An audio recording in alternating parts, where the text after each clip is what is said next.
Այսօր մեզ է միացել քաղաքագետ Լիլիթ Դալաքյանը, շնորհակալություն, որ եկար հետնիկ։ Նախ փորձենք հասկանալ եւ ինչքանով է դա մեզ առնչվում։ Ինչ է որոշվում Պեկինում այսօր։ Պեկինում արդեն հայտարարություններ են հնչել, հիմնականում առևտրատնտեսական համաձայնագրերի ստորագրման վերաբերյալ որևէ լուրջ առաջընթաց չկա։ Աշխարհը դեռ չեն կիսում։ Ոչ, իդեպ Տրամպի հետ էլ չեն կիսում եւ ընդհանրապես աշխարհը կիսելու մասին պատկերացումները թյուր են, որ 3 երկիր կարող է աշխարհը կիսել 21-րդ դար մենք տեսնում ենք, որ ոչ ԱՄՆ-ն է կարողանում Իրանում դեռ հասնել իր նպատակներին, ոչ Ռուսաստանը, Ուկրաինայում, հուսանք Պեկինը նույն քայլերը չկատարի Թայվանի ուղղությամբ։ Այսինքն 3 գերհզոր երկիր են, բայց այնպես չի, որ ամեն ինչ կարող են, ինչ որ ցանկանալ։ Էլի ստորագրվել են տնտեսական համաձայնագրեր եւ ամենակարևորը Ռուսաստանը չի ստացել։ Դա Սիբիրի ուժ 2 գազամուղի կառուցումն է, տարիներ շարունակ Պուտինը այցելում է այդ նպատակով, բայց Չինաստանը չի ցանկանում կախված լինել մեկ այն երկրից էներգագիների ամով եւ ԱՄՆ-ից է գնում։ Իրանական նավթավել է ձեռնոցում եւ Իրանական ԱՄՆ-ից էլ իդեպ Տրամպից ստորագրվեց համաձայնագիր, որի համաձայն ԱՄՆ-ն եթե նախկինում սանկցիաներ էր դրել չինական ընկերությունների վրա, որովհետեւ ռուսական էներգագիներ էին գնում, հիմա հանվել են եւ Ամերիկայից էլ է կարողանում Չինաստանը գնել, այսինքն այս առումով Պեկինը որևէ մտավախություն չունի։ Իրանի հարցը բաց է մնում, թե մոտելուցման։ Իմ կարծիքով ոչ, Իրանը մի նպատակ ունի, արդյոք կհասնի թե ոչ կտեսնենք, մինչև աշնան ընտրությունները կոնգրեսի այս պահպանել այս իրավիճակը, որովհետեւ Տրամպը ունենա լուրջ խնդիր։ Հրադադարային իրավիճակ։ Երբեմն հրադադար, երբեմն հարվածներ։ Իհարկե ԱՄՆ-ն նշում է, որ նոր օպերացիա է պատրաստում, բայց ես չեմ տեսնում, թե ինչ կարող է տեղի ունենալ, որպեսզի Իրանը կապիտուլացվի, ինչպես ասում է Դոնալդ Տրամպը։ Լավ, գանք ներս։ Հայկական ընտրությունների նկատմամբ արտաքին հետաքրքրության ակտիվությունը ունի բացատրություն։ Արտաքին ես որքանով տեսնում եմ Ռուսաստանը դե միշտ էլ պատմականորեն հետաքրքրություն է ունեցել, բացատրությունը այսպես է, ամենտեղ կորցնում է իր ազդեցությունը, հետ սովետական, հետ խորհրդային շրջաններում, Լատինական Ամերիկայում, Աֆրիկայում ենք տեսնում, Միջին Ասիայում եւ փորձում են ցույց տալ, որ ոչ չեն կորցրել։ Հիմա օրինակ այսօր սպառնում էին Լիտվային, Լատվիային, Էստոնիային, 3 Մոլդովային, 2 օր առաջ Հայաստանին, այսինքն բարբերաբար ուզում են հիշեցնել, որ դեռ մենք ունենք մեծ ազդեցություն։ Այո, ունեն, բայց արդյոք դա այն ազդեցությունն է, որը կար մինչև ուկրաինական պատերազմը 2022 թվականի եւ որքանով է Վլադիմիր Պուտինը թույլատրել սեփական երկիրը, դա արդեն մոտ ապագայում մենք կտեսնենք։ Ռուսաստանի փոխվարչապետն ասում է մայիսի 28-ին ԵԱՏՄ նիստին Հայաստանի կարգավիճակի հարցը կքննարկվի։ Ուրեմն սա տեղեկատվական պատերազմ է Հայաստանի հայ բնակության դեմ, որովհետև սա արհեստական օրակարգ է։ Հայաստանը հիմա չի պատրաստվում։ Այդպիսի դրամաչափի պաշտոնյաների ձեռան։ Այո, այսինքն իրենք Պուտինն ամենաբարձր դրամաչափի պաշտոնյան է, որը ասաց, որ Հայաստանը պիտի որոշի։ Այն պայմանով, որ Հայաստանը չի կարող որոշել։ Հիմա այնպես չի, որ Եվրամիության դռները բացվել են, մենք մեր աշխատանքը կատարել ենք, նույնիսկ Նիկոլ Փաշինյանը ասում է, որ մենք չենք պատրաստվում դառնալ։ Մեր օրակարգում չկա դա։ Այո, բայց պաշտոնական Երևանի դիրքորոշումն է, բայց Մոսկվան պնդում է, հիմա պետք է հասկանալ այդ պնդելը ինչի հետ է կապված։ Պնդելը կապված է հայ ժողովրդի շրջանում, ուրեմն պանիկա, այսպես անհանգստություններ մեղմ ասած ստեղծելու, որ եւ ընտրություններից առաջ, որպեսզի որքան հնարավոր է Փաշինյանը քիչ ձայն հավաքի։ Ես կարծում եմ, այնտեղ վստահություն ունեն, որ նա անցնելու է, հաղթելու է, բացարձակ մեծամասնություն թե ոչ չգիտենք, բայց այս կոնյունկտուրայով, այս մրցակիցներով Նիկոլ Փաշինյանը խնդիր չի ունենա, խնդիրներ չի ունենա, բայց որքան հնարավոր է նրան թույլատրել եւ քանի որ Ռուսաստանը մեծ ազդեցություն է Հայաստանի տնտեսության վրա, այնպես չի որ ընտրություններից հետո ինչ որ լուրջ խնդիրներ են լուծվելու եւ մենք ունենալու ենք լուրջ խնդիրներ։ Նիկոլ Փաշինյանն էլ այսօր հայտարարել է, որ Ռուսաստանը գերտերություն է, պիտի հարգել, մենք իրենց դեմ ոչինչ չենք անի, այսինքն Ռուսաստանն է այսօր սպառնում Հայաստանին եւ ասում է հենց հիմա որոշեք անպայմաններում, որ Հայաստանը չի կարող, սա նպատակ ունի վաղ սերմանել հայ ժողովրդի շրջանում, ոչ թե արդեն որպես դաշնակից ընկալվել։ Ռուսաստանը գիտի, որ ենք այլևս չի ընկալվում որպես դաշնակից, այլ դուք կոչնչանաք, ինչպես աշխարհի այլ երկրներ։ Ավելի կոշտ խոսել է Շոյգուն այսօր։ Այո, եւ ամենատհաճը, որը ես կարդացի, դա 1.5 միլիոն հայերի հիշատակի մասին այնտեղ խոսք կար, որ Զելենսկուն ընդունելը դա անհարգալից վերաբերմունք է ցեղասպանության զոհերին։ Հիմա ռուսական խանդը լավ տեղ կան գարանք։ Զելենսկուն այ հաստատագրվում թե եվրոպական այդ Երևանյան հավաքի։ Իհարկե Զելենսկին իրենց համար անընդունելի է, որովհետև իրենց ասելով ներողություն իհարկե ծաղրացու Զելենսկին Բաքվում անընդունելի չէ։ Ոչ, որովհետև Բաքուն կարող է հակադարձել, մենք տեսանք բռնի ուժով, ռուսներին նույնիսկ ծեծի ենթարկել, դրանից հետո Վլադիմիր Պուտինը նրանց ներողություն խնդրի ինքնաթիռի կործանման համար, սա մեկ այլ հարց է։ Իսկ Հայաստանը, քանի որ փորձում է դեռ իրեն դրսևորել դիվանագիտորեն, բացի այդ մենք ունենք ավելի լուրջ խնդիրներ, իհարկե մեծ կախվածություն դեռ Ռուսաստանից, քան Ադրբեջանը, այնպես չէ Ադրբեջանը չունի, բայց դե հայամատած։ Մեզ ավելի են մեր վրա, չգիտեք, համեստը այդպես կյանքում էլ է, եթե դուք ես դրսևորում ես քաղաքավարի, դիմացինը, որը ինքը ջունգլիների օրենքներով է ապրում, կարծում է, որ պետք է ավելի բարձր քեզ վրա վայրը հաչել։ Այսինքն ԵՄ թե ԵԱՏՄ կեղծ օրակարգ է։ Իհարկե, եթե Հայաստանը նշում է, որ իդեպ Հայաստանի իշխանություններն էլ պարբերաբար արտգործնախարարն ասում է մենք գնում ենք դեպի Եվրամիություն, Նիկոլ Փաշինյանն ասում է մենք այդպիսի նպատակ չունենք, այստեղ էլ ինչ-որ անհասկանալի է, հայ ժողովրդի շրջանում այդպես էլ չկա հասկանալի իրավիճակ, թե մենք գնում ենք, թե չենք գնում, մեզ սպասում են, թե չեն սպասում։ Բայց իհարկե կեղծ օրակարգ է, հատկապես իմանալով, որ Թուրքիա սահմանը չի բացում, Ադրբեջանը խաղաղություն չի ստորագրել, Իրանում կան խնդիրներ, մենք ունենք փակ սահմաններ, իհարկե մեզ համար վերին լարսը, ես դրա մասին շատ եմ խոսել եւ Ռուսաստանի հետ առևտրատնտեսական կապերը մեծ նշանակություն ունեն։ Դա սա շանտաժ է, միշտ էլ եղել է Մոլդովայում գինիների համար, Վրաստանում պոմիդորների, Թուրքիայում պոմիդորների, սա նորություն չի։ Թուրքիայի արտգործնախարարության հայտարարությունն էլ է այդ շարքում, որ ուղիղ առևտուր ենք սկսում Հայաստանի հետ։ Դեռ սահմանների բացման մասին խոսք չի գնում։ Հասկանալի է, հասկանանք դրա ձևականության նպատակը որն է, եթե այդպեսին է այդ հայտարարությունը։ Ես կարծում եմ սա Ռուսաստանին չի ուղղված, որովհետև կարծում եմ նաև, որ իրենք ունեն շփումներ եւ Թուրքիան շատ լավ գիտի, որ եթե բացվում է սահմանը, Ռուսաստանի ներկայությունը այստեղ այլևս պետք չի։ Իսկ Էրդողանը չի գնում այդ քայլին, որովհետև դեռ վստահ չի Ռուսաստանը հեռանում է թե ոչ, արդյոք Տրամփը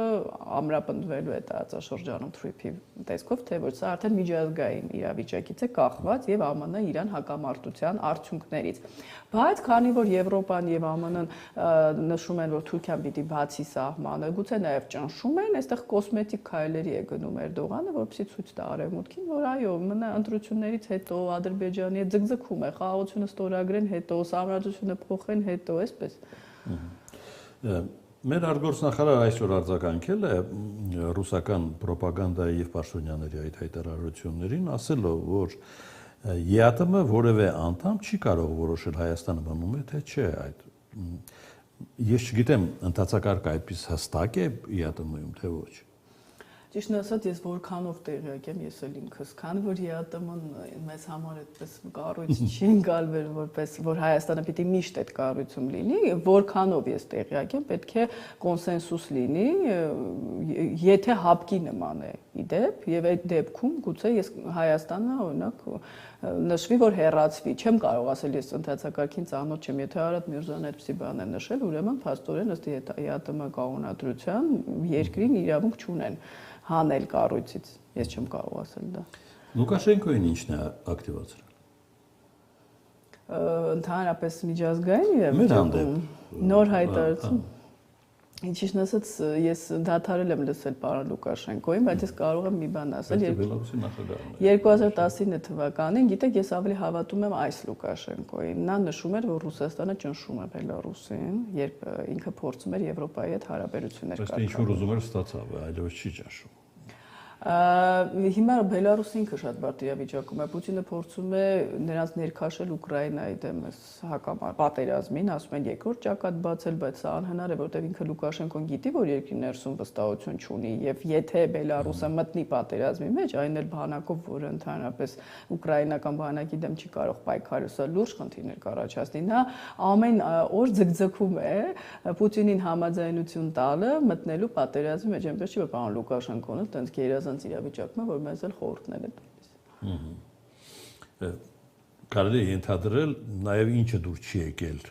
Հայաստանի ուղղությամբ Լուկաշենկոին Տիխանովսկայի այցը Երևան, հավանաբար։ Գիտեք,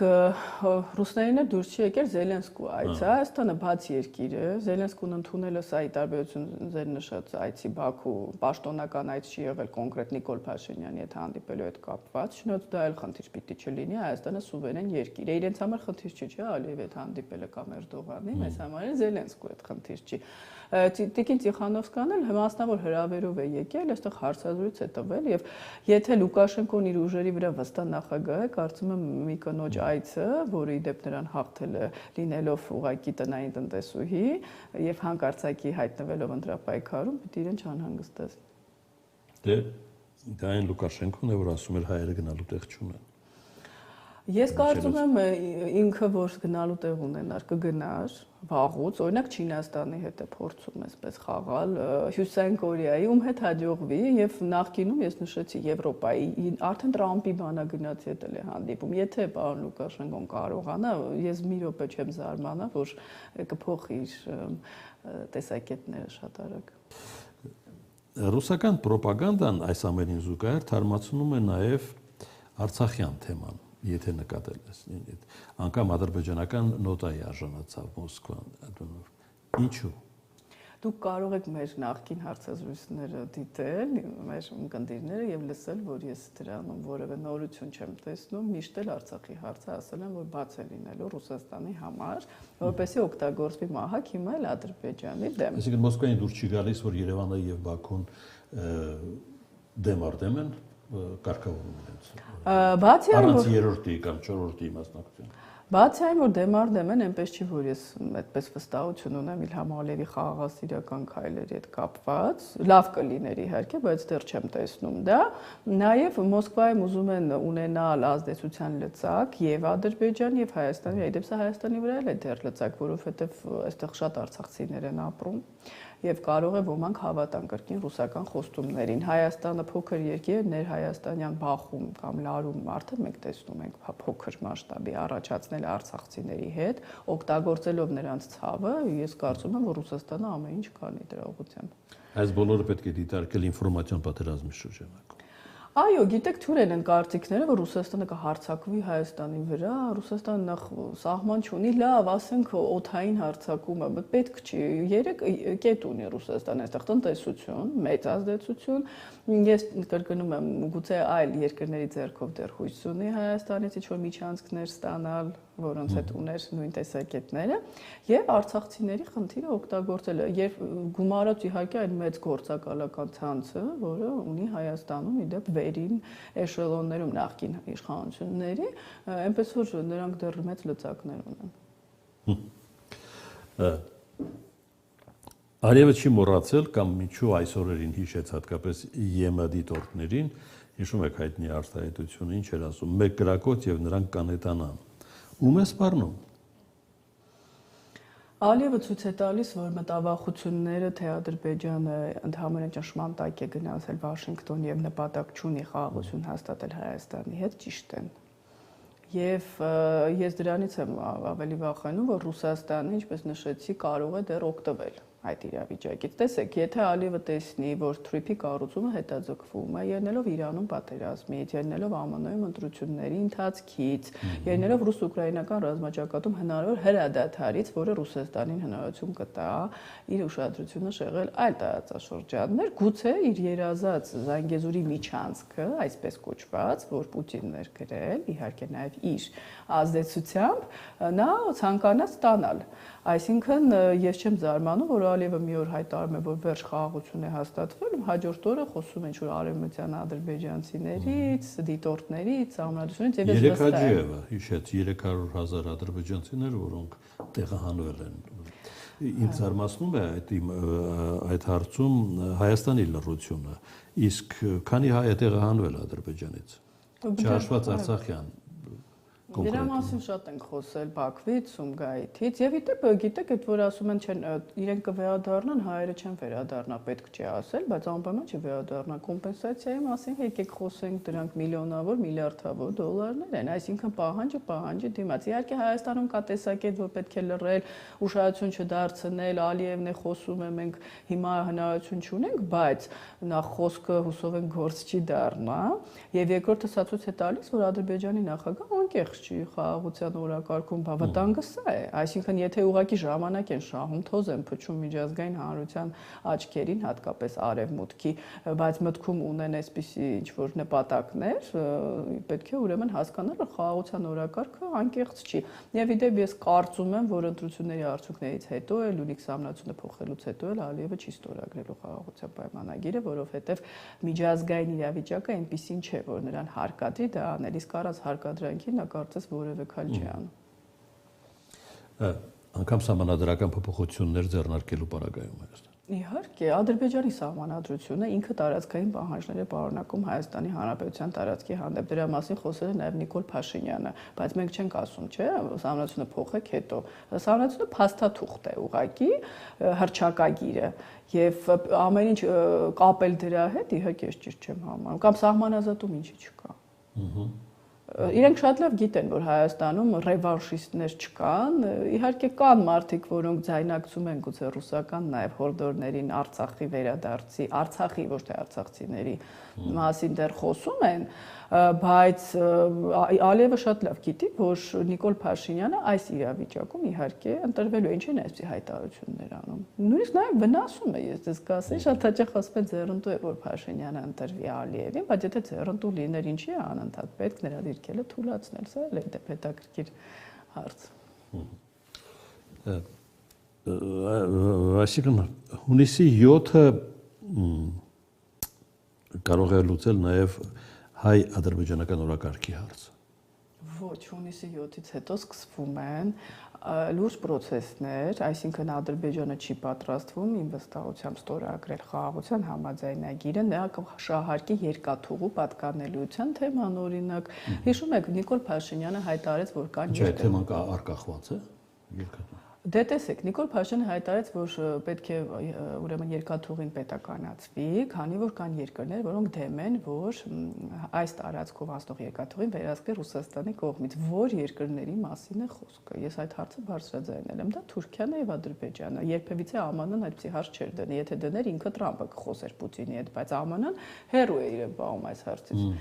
Այսինքն այս երկուսը իհարկե նաև Ռուսաստանի հետ գուցե պայմանավորվել են, եկեք այսպես մտածենք, արհեստական խոչընդոտ ստեղծել շփի կառուցման համար, դե եթե գիտեք երկաթուղին պատկանում է Ռուսաստանին, չենք ուզում։ Դուք հիշում եք նախկին արտգործնախարար Մամեդյարովի խոսքերը, որ պետք է դեռ մենք քննարկենք Ռուսաստանի հետ, թե ում է պատկանում երկաթուղին, ելնելով ինչ-որ սովետական շրջանում։ Ես գիտեմ, որ հենց այնպես Ադրբեջանում հայտարարություններ չեն անում։ Եվ այդտեղից էլ ծնվել է հայ-ռուսական վեճը կոնցեսիայի շուրջ։ Այո, եւ գուցե այսպես թվա թե ես ֆանտաստիկ բան եմ ասում, բայց ով ասեց, որ դա պայմանավորված չի եղել Ռուսաստանի հետ այդ խոսակցությունը։ Բաքվի։ Այո, բա Ռուսաստանը ինչու՞ չի արձագանքում Ադրբեջանին, չի ասում, այդ ինչ ես խոսում, ասենք հա սովետական շրջանում։ Լավ, եւ ավարտենք։ Նախընտրական մթնոլորտը մտել է կոմպրոմատների շրջան, սա որպես իրավական գնահատական տալու նպատակով եմ ասում։ Ուր է տանում դա։ Կոմպրոմատներ, բայց արդյունք ես չեմ տեսնում եւ վստահ եմ, որ չի լինի, որովհետեւ 2021 թվականն էլ էր այդպես, չէ՞։ Մենք ընտրվենք, խլելու ենք, վերցնելու ենք, չգիտեմ, չեմ ուզում շարունակել։ Նորություն չկա եւ սա շատ վատ է, մենք իհարկե հումորով ենք վերաբերում, բայց ցավում եմ, որ հայ ժողովուրդը պիտի արդեն 8-րդ տարին անընդմեջ ականատես լինի նույն բեմականությանը։